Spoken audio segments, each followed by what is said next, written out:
Ladies and gentlemen, welcome back. President Biden is on his maiden visit to the Middle East. He has visited Israel in these days.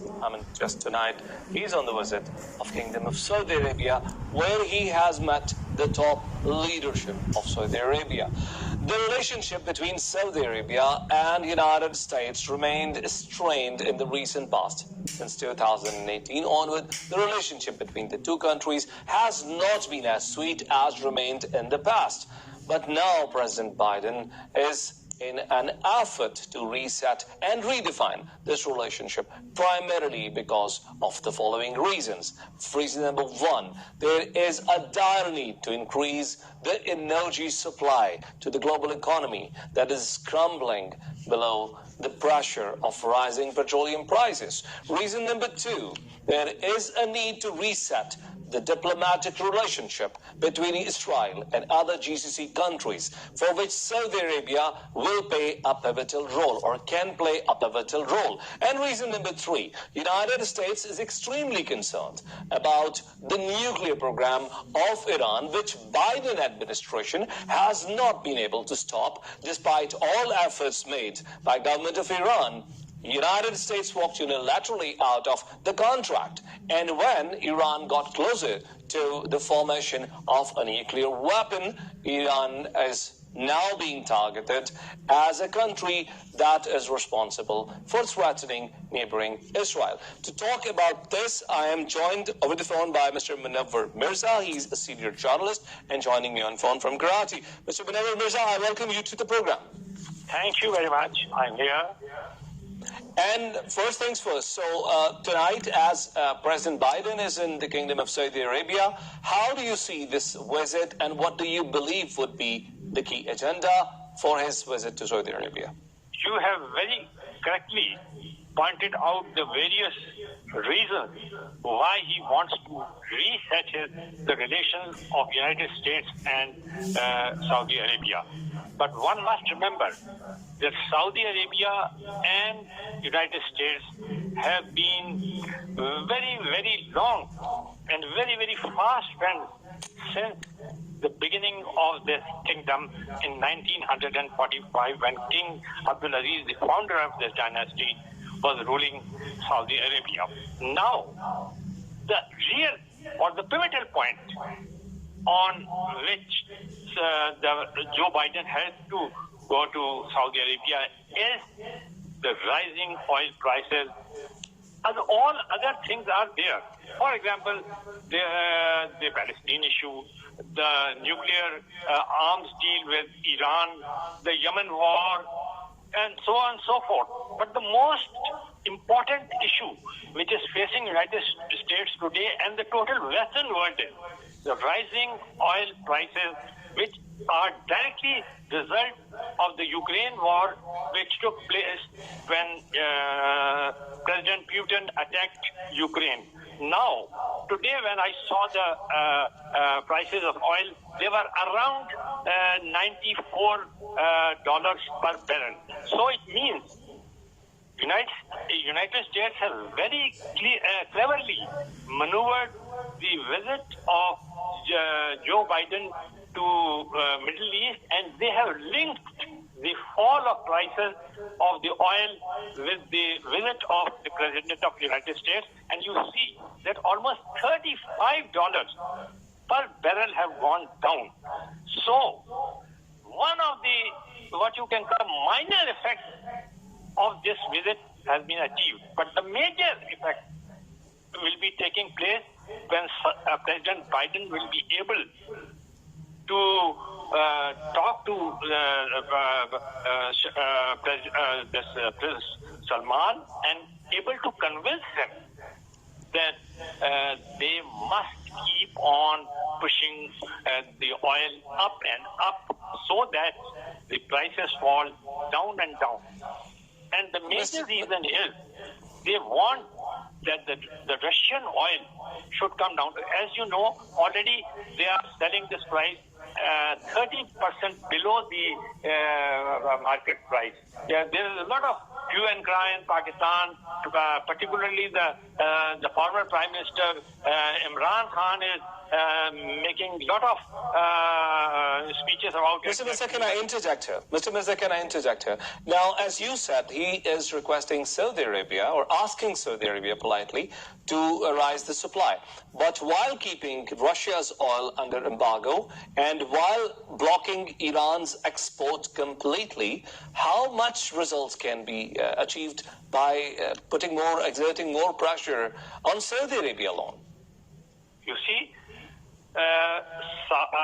Prince Salman is also playing his cards very well. You know, President Biden, during his election campaign, has been particularly critical, and even after when he became the President of the United States, he has been harshly critical of Mohammed bin Salman on certain issues of human angle.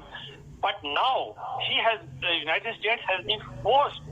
I would rather say they have to bow down, because the Russian oil, which is selling at a very low price, that is 30%, and why you have asked me, why will they be ready to do this? What United States? I don't think that they will be totally do, because Putin also has got a good friendly relations with Saudi Arabia. Moreover, China has got reasonably good relations. Moreover, Saudi Arabia and Iran are directly now talking to each other through the good offices of the Prime Minister of Iraq.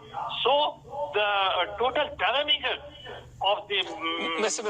Mirza, you have just hit the nail on its head. And now this gives birth to the next question. I'm going to read a statement when you talk about Iran. The only thing worse than the Iran that exists now is an Iran with nuclear weapon.